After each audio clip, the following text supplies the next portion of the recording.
the first interview partners here in the Dave car. Large Door, hello. Hello. Bonjour, bonjour. So our first question for you is, how did you came across the Dave Festival? Bonne question. Au départ, on a commencé à effectivement regarder sur un site qui s'appelle Resident Advisor. Et on a trouvé plusieurs festivals effectivement dans ce qu'on fait maintenant au niveau de notre performance. C'est vraiment ce qu'on se concrétise comme le AV Performance, donc audiovisual. Et on a trouvé le Dave Festival parmi beaucoup de festivals qu'on aurait aimé faire. Et on a effectivement envoyé un mail. Postulé, envoyé un mail. Et ils nous ont répondu qu'ils étaient intéressés effectivement par notre demande, par notre performance, celle qu'on va jouer ce soir, donc Orage Magnétique.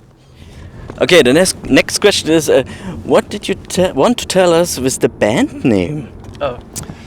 Le nom du groupe, qui s'appelle L'Âge d'Or, n'a pas particulièrement de référence avec le film de Dali et Buñuel. Je cherchais un nom de projet quand j'étais encore bedroom producer. Et en fait, j'écoutais encore pas mal de groupes de rock, hardcore. Et il y avait un groupe qui s'appelle The Death of Anna Karina, qui a une chanson qui s'appelle L'Âge d'Or. Et donc je trouvais ça cool et je lui ai donné ce nom, c'est pour ça. And where do you see the future in audiovisual design? Alors, le futur sur l'audiovisuel,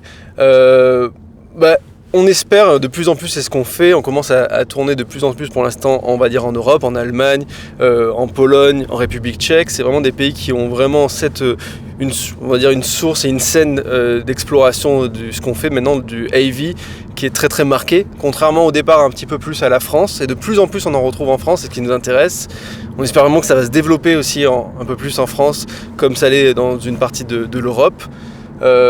Puis aussi retrouver un peu plus de performances audiovisuelles dans des gros festivals électroniques où en fait le côté visuel était plus mis de côté, ou quelque chose en fait qui était juste là pour habiller les performances, et commencer à faire des performances hybrides et que ce soit intégré quelque chose de récurrent dans les gros festivals européens. Ce serait une bonne chose, je pense. Oui, c'est ça. Nous, on essaie vraiment de se dire qu'on est un duo, donc on est deux sur scène. On a Valentin qui fait du coup tout ce qui est les créations sonores, musicales, et moi qui fais plus la création visuelle. Et on est vraiment tous les deux sur scène. Il n'y en a pas un qui est en backstage, entre guillemets, pour régler, par exemple, généralement c'est le visuel pour régler le visuel. Et là, on est vraiment comme un groupe, mais du coup qui mixe deux médiums différents, qui sont le son et la vidéo. And Dresden clubs are fighting for survival more than ever. You have described something similar in a post on Facebook. How does friends work together with the club culture? Je ne sais pas forcément au niveau de la culture club, mais au niveau de la culture en règle générale, et principalement la musique. Le fait est que la musique, en tout cas les endroits qui produisent de la musique en France sont majoritairement subventionnés par l'État. Et je pense que, comme aussi plein d'autres domaines de la vie publique, l'État donne de moins en moins de subventions, en tout cas pour la culture. C'est très compliqué pour des établissements qui ne veulent pas forcément faire appel à des partenaires privés pour sponsoriser leurs événements et générer de l'argent, quoi. Donc typiquement, la situation qu'on expliquait dans un post Facebook, c'est un petit peu ça. On en est arrivé à faire en fait de structure des mauvais payeurs de loyer aussi, parce que les subventions baissent. Donc je pense que ça n'aide pas vraiment les établissements à perdurer dans le temps, parce qu'il leur manque clairement des moyens. Voilà. Et ça nous touche aussi parce qu'effectivement, parmi ce poste-là, on a joué, ou en tout cas on a fait des résidences dans ces salles-là, et effectivement du coup on avait un regard un petit peu différent, je pense, peut-être que certains médias ou autres, ou dessus. En tout cas on était vraiment, comment on peut dire, on était impliqués, exactement. On était impliqués dans cette affaire-là, dans cette chose-là.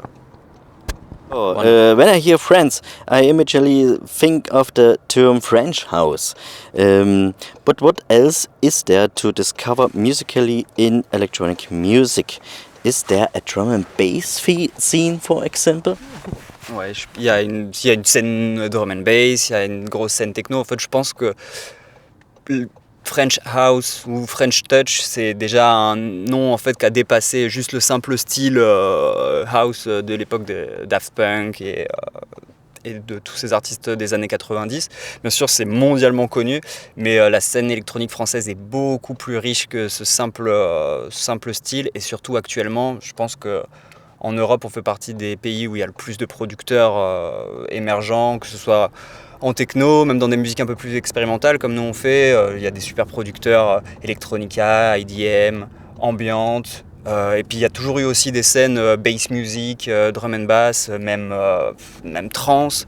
On a vraiment bizarrement, on n'a pas forcément une très grosse culture club, on va dire qu'elle est plutôt récente, mais on a une grosse culture électronique en France. Et je pense qu'aussi c'est parce qu'on a beaucoup de pionniers de la musique électronique qui sont français, de la musique électroacoustique.